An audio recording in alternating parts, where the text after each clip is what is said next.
கோவையில் உள்ள தனியார் பள்ளியில் குழந்தைகள் கலாச்சாரம் மற்றும் இலக்கிய விழா சிறப்பு கருத்தரங்கம் இன்று தொடங்கியது. கோவை வராண்டா போட்டி தேர்வு பயிற்சி மையம் நிகழ்ச்சியை நடத்துகிறது.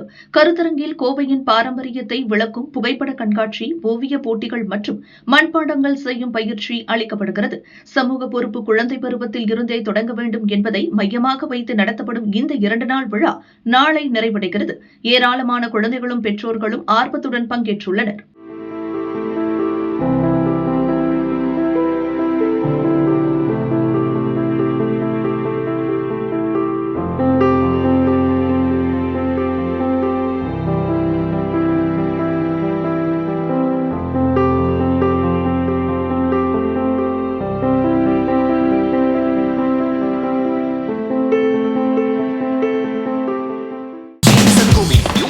டிசம்பர் 31 முதல் ஜனவரி 4 வரை